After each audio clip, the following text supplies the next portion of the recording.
السلام علیکم ورحمۃ اللہ۔ الحمدللہ آج میں آپ سب کے لیے مسلم یوٹیوب کمیونٹی کی بہت ساری اپڈیٹس لے کر آیا ہوں، کیونکہ ایک طرف سینیٹ آف پاکستان میں توہین صحابہ بل پاس ہونے کے بعد علامہ ہشام الہی ظہیر صاحب شریعام انجینئر صاحب کو یہ دھمکی دے رہے ہیں کہ ابتدائے عشق ہے روتا ہے کیا، آگے آگے دیکھ ہوتا ہے کیا۔ اور دوسری طرف مشہور عالم دین ریاض شاہ صاحب نے انجینئر صاحب کی عفریت جن والے مسئلے پر تائید کرتے ہوئے اپنے ہی بزرگ اعلیٰ حضرت سے اختلاف کر لیا ہے۔ جی ہاں، آپ نے بالکل صحیح سنا۔ اسی طرح کی اور بھی مزید اپڈیٹس ہیں تو ویڈیو کو کمپلیٹ اینڈ تک دیکھیے۔ سب سے پہلی اور بڑی اپڈیٹ یہ ہے کہ آخرکار صوبائی اور قومی اسمبلی کے بعد اب سینیٹ آف پاکستان سے توہین صحابہ کرام، اہل بیت علیہم السلام اور امہات المومنین ترمیمی بل پاس کر لیا گیا ہے۔ یعنی کہ اب جو شخص بھی صحابہ کرام، امہات المومنین یا پھر اہل بیت علیہم السلام کی توہین کرتا ہے تو اسے کم سے کم 10 سال سے لے کر عمر قید کی سزا ہو سکتی ہے۔ چونکہ اب اس جرم کی سزا 10 سال کی ہے تو اب یہ توہین صحابہ کا جرم ناقابل ضمانت ہو چکا ہے، اور اب سے ناموس صحابہ کو پامال کرنے والے مجرم کا فیصلہ مجسٹریٹ میں نہیں بلکہ سیشن کورٹ میں ہوا کرے گا۔ اس سے آپ یہ اندازہ لگا سکتے ہیں کہ اب یہ جرم پاکستان میں کتنا بڑا ہو چکا ہے۔ تبھی تو ہمارے محترم وہابی بھائی بھی شریعام انجینئر صاحب کو دھمکیاں دے رہے ہیں۔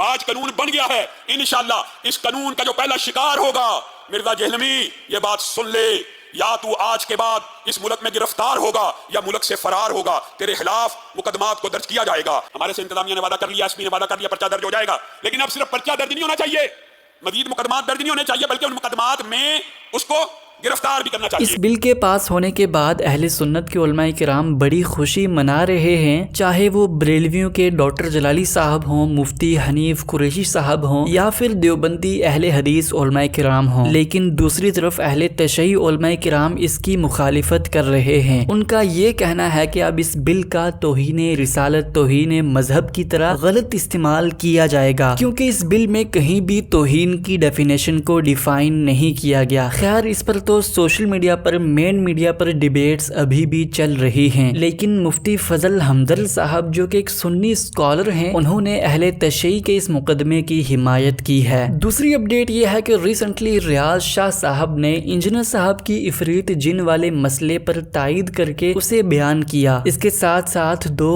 اور اعتراضات انہوں نے اعلیٰ حضرت کے ترجمے پر کیے۔ مجھے وہ بھی معلوم ہے کہ عفریت کا معنی خبیث کس نے کیا، مجھے یہ بھی معلوم ہے آباسا کا معنی تیوری چڑھانا حضور کے لیے کس نے کیا، مجھے یہ بھی معلوم ہے حضور کے صحابہ نامرد ہیں، یہ کس نے کہا، مجھے یہ سب کچھ معلوم ہے، لیکن چپ رہن دو، چپ کر میرے لیے جانیاں بولن دی، لیکن زیادہ تنگ کرو گے تو بچے پھر راز کھلیں گے۔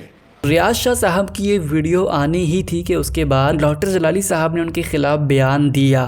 کس نے عفریت کا معنی خبیث کیا، ہم بتا دیں گے۔ یہ دھمکی دی جا رہی ہے کہ ہمیں مت چھیڑو، ہم پھر بتا دیں گے۔ دھمکی اعلیٰ حضرت کو دے رہا ہے، یعنی اس نے 3 لفظ بول کے معین کیا اعلیٰ حضرت کو، جو اعلیٰ حضرت نے لکھے ہوئے ہیں۔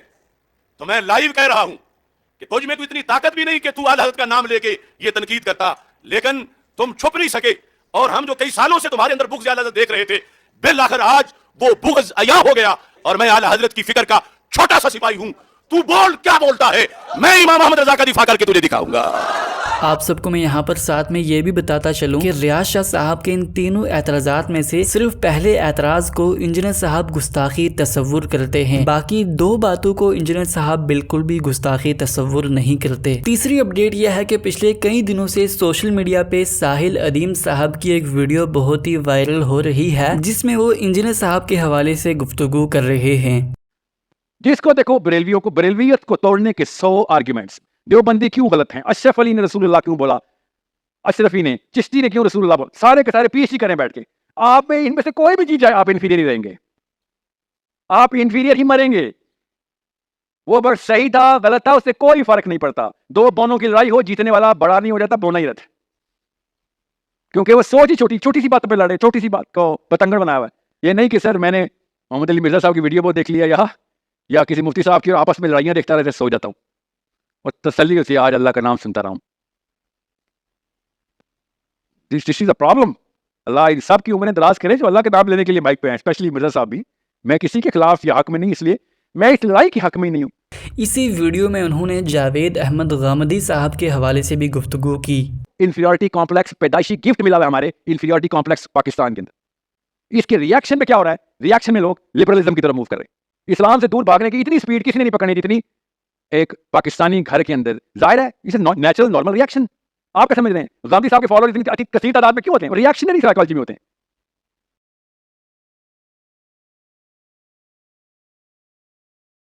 چوتھی اپڈیٹ یہ ہے کہ ریسنٹلی انجینئر صاحب سے یہ سوال کیا گیا کہ آپ کے تفسیر کے لیکچر بہت لیٹ آتے ہیں، پلیز آپ ایک ہفتے میں کم سے کم 2 لیکچرز اپلوڈ کرنے کی کوشش کیا کریں۔ کیونکہ قرآن کلاس ہفتے میں ایک ریکارڈ ہوتی ہے تو وہ ایک ہی اپلوڈ ہو سکتی ہے، 2 دفعہ تو نہیں ہو سکتی۔ وہ 2 دفعہ اس لیے شاید کہہ رہے ہوں گے کہ شاید ابھی پائپ لائن میں کچھ کلاسز پڑی ہوئی ہیں، وہ 3-4 کلاسز ہیں، وہ ہم نے اس لیے رکھی ہوئی ہیں کہ کیٹاسٹرافک کنڈیشن کے لیے۔ لیکن چونکہ قرآن کلاس بعد میں ریکارڈ ہوتی ہے تو بعض اوقات کوئی پوڈ کاسٹ ریکارڈ کرنے کے لیے آ گئے، جس طرح آپ کا دعوت حق پروگرام ریکارڈ ہو رہا ہے، آج ایک اور پوڈ کاسٹ تھی وہ نہیں ہو سکی، تو اگر وہ لمبی ہو جاتی اور آپ کی بھی ہوتی تو آپ کی قرآن کلاس پھر ریکارڈنگ سے رہ جاتی، تو اس طرح کی صورتحال ہو جاتی ہے۔ تو اس لیے ہم نے 3-4 کیوں میں لگائی ہوئی ہیں، لیکن کوشش ہم یہی کر رہے ہیں کہ ہم 10 دن کے اندر اندر ایک کلاس اپلوڈ کر دیا کریں، لیکن آپ مزید کوشش کریں گے کہ ہم ہر ہفتے ایک کلاس اپلوڈ کرتے ہیں۔ یہ تھی آج کی ساری اپڈیٹس، ملتے ہیں اسی طرح کی نئی اپڈیٹس کے ساتھ، تب تک کے لیے اللہ حافظ۔